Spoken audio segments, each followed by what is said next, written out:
ایسے ہی ٹھکانہ اور قدرت دی ہم نے یوسف علیہ السلام کو ملک مصر میں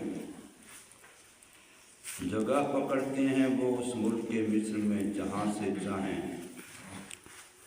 پہنچا دیتے ہیں ہم اپنی رحمت سے جس کو چاہتے ہیں، اور نہیں ضائع کرتے ہم اجر نیک لوگوں کا، اور البتہ آخرت کا اجر و ثواب بہت زیادہ بہتر ہے ان لوگوں کے لیے جو ایمان لائے اور پرہیزگار بنے۔ سورہ یوسف کی آیت نمبر 56 اور 57 یہ دعا حضرات کے سامنے پڑھی اور ترجمہ کیا ہے۔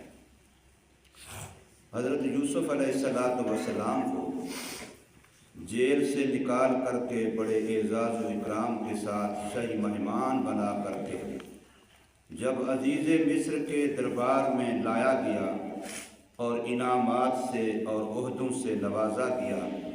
وزیر خزانہ بنا دیا گیا، تو اس پر اللہ تبارک و تعالی ارشاد فرمایا کہ ہم ایسے ہی یوسف علیہ السلام کو ملک مصر میں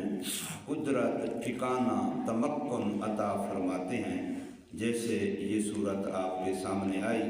کہ کیسے جیل کی ذلت سے نکال کر کے شاہی تخت کی عزت عطا فرما دی۔ حدیثوں میں آتا ہے، روایتوں میں، کہ اللہ پاک نے ایسی شان و شوکت عطا فرمائی کہ ایک مرتبہ آپ نے شاہی پروٹوکول کے ساتھ یوسف علیہ السلام جا رہے تھے، تو وہ زلیخا جس نے کسی وقت دھمکی دی تھی کہ اگر میری آفر نہ مانی تو میں ذلیل کروا دوں گی، یہ کروا دوں گی، وہ کروا دوں گی، جیل میں ڈلوا دوں گی، اس نے دیکھا کہ جس کو میں نے ذلیل کرنے کی کوششیں کی تھی اللہ نے اس کو کیا عزتیں عطا فرمائی ہیں، تو کہنے لگی الحمدللہ الذی جعل بالطاعۃ عبیدا ملوکا، کہ اس اللہ کا عجیب شکر و حمد ہے کہ جس نے غلاموں کو بادشاہ بنا دیا۔ کہ ہمارا ایک غلام تھا، ہم نے مصر میں منڈی سے خریدا تھا، آج وہ ہمارا بادشاہ ہے۔ اور ایسے ہی اللہ تبارک و تعالی بادشاہوں کو غلام بنا دیتے۔ جب کوئی نافرمانیوں پہ اتراتا ہے تو پھر تختے سے تخت پہ پہنچا دیتے ہیں یا تخت سے تختے پہ پہنچا دیتے ہیں۔ اس لیے اللہ تبارک و تعالی سے ہر وقت ڈرتے رہنا چاہیے۔ باقی یہ بات ہے کہ یوسف علیہ السلام کی زلیخا سے شادی ہوئی، یہ محض اسرائیلی روایات ہیں۔ محدثین، مفسرین جو معتبر ہیں وہ اس بات کو تسلیم نہیں کرتے، یہ بات ان کے ہاں معتبر نہیں ہے۔ قرآن مجید میں ضابطہ ہے کہ پاک مرد پاک عورتوں کے لیے، پاک عورتیں پاک مردوں کے لیے۔ جو عورت کھلم کھلا گناہ کی دعوت دے رہی ہے وہ نبی کا بستر بننے کے قابل نہیں ہے۔ یوسف علیہ السلام اللہ کے نبی ہیں، لیکن بعض اسرائیلی روایات کے اندر ہے کہ دوبارہ یوسف جوان ہوئی، اس کے خاوند کے مر جانے کے بعد جب بوڑھی ہو گئی، پھر یوسف کے نکاح میں آئی تو اللہ نے اس کو دوبارہ جوان بنا دیا۔ پھر اس کے 2 بیٹے بھی ہوئے یوسف علیہ السلام سے، ان کے نام بھی تفسیروں میں لکھے ہیں، لیکن یہ بات ہمارے ہاں معتبر نہیں ہے۔ فرمایا کہ اللہ تبارک و تعالی نے یوسف علیہ السلام کو ملک مصر میں یوں حکومت دی، اقتدار دیا، قدرت دی، ٹھکانہ دیا کہ پورے ملک کے وہ مالک ہیں، جہاں چاہیں بیٹھیں، جہاں چاہیں اٹھیں، جہاں چاہیں جو تصرف کریں، کوئی روک ٹوک والا نہیں ہے۔ ایک وقت تھا کہ بیچارے مصر کی منڈی میں بک رہے تھے، ایک وقت تھا کہ مصر کی جیل میں قیدی بن کے وقت گزار رہے تھے، اور ایک وقت یہ ہے کہ وہ ملک مصر کے بلا شرکت غیر مالک ہیں۔ اس سے اشارہ کیا نکلتا ہے کہ اگر بندہ گناہوں سے پاک زندگی گزارتا ہے تو جیسے یوسف علیہ السلام کو جیل سے نکال کر کے اللہ نے مصر کا اقتدار عطا کر دیا، تو مومن کے لیے یہ دنیا قید خانہ ہے۔ الدنیا سجن المؤمن و جنت الکافر۔ تو جب یہ دنیا ہمارے لیے قید خانہ ہے، اگر ہم اس دنیا میں قید خانے میں رہتے ہوئے اللہ تعالیٰ کی نافرمانی سے بچیں گے، جیسے کہ یوسف علیہ السلام بچے،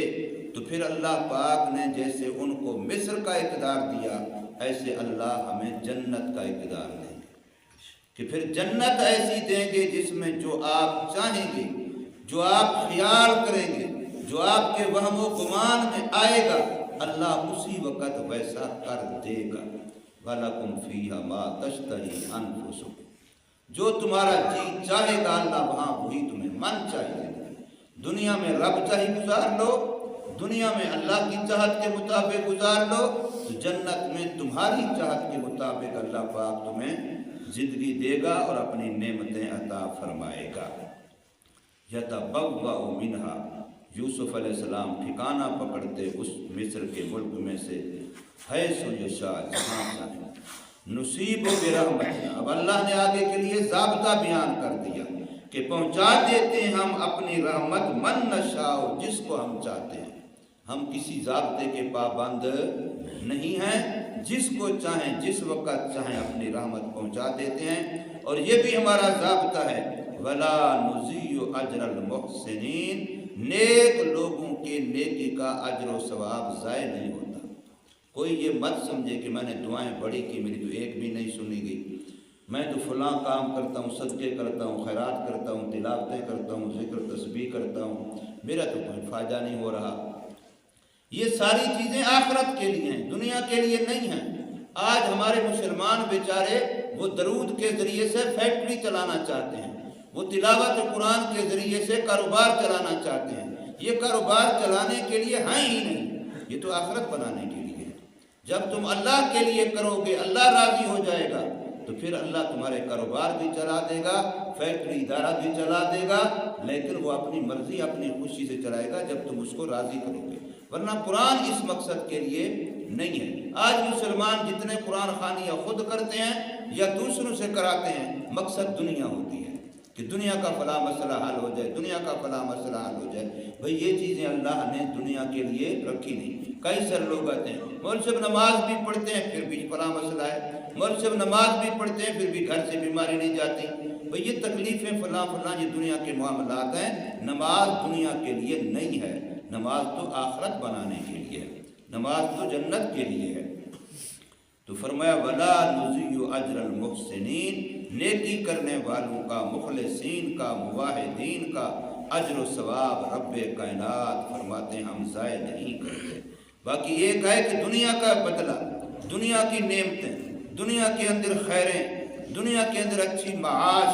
دنیا کے اندر اچھی صحت، اور فرمایا وَلَأَجْرُ الْآخِرَةِ خَيْرٌ،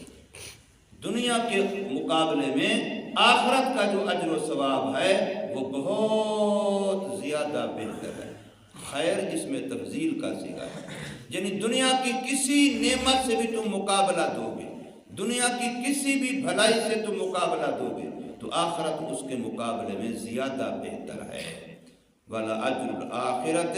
اور آخرت کا اجر و ثواب زیادہ بہتر ہے کن کے لیے؟ لِلَّذِينَ آمَنُوا، ایمان والوں کے لیے، وَكَانُوا يَتَّقُونَ، اور جو پرہیزگار ہیں، ایمان والے بھی وہ جو بچ بچ کے زندگی گزارتے ہیں، اللہ کی نافرمانیوں سے بچ کے، دین کی مخالفت سے بچ کے، بغاوت سے بچ کے، بدعات سے بچ کے، کفر سے، شرک سے، خرافات سے، رواجات سے، جو ان ساری چیزوں سے بچ بچ کے زندگی گزارتا ہے اور اپنے دل کو شرک اور اپنے دل کو حسد، حب دنیا، حب مال، حب جاہ، ان بیماریوں سے، گندگیوں سے بچاتا ہے، تو ایسے لوگوں کے لیے فرمایا آخرت کا اجر دنیا کے مقابلے میں بہت زیادہ بہتر ہے۔ اللہ تبارک و تعالی ہمیں سمجھ نصیب فرمائے، عمل کی توفیق دے۔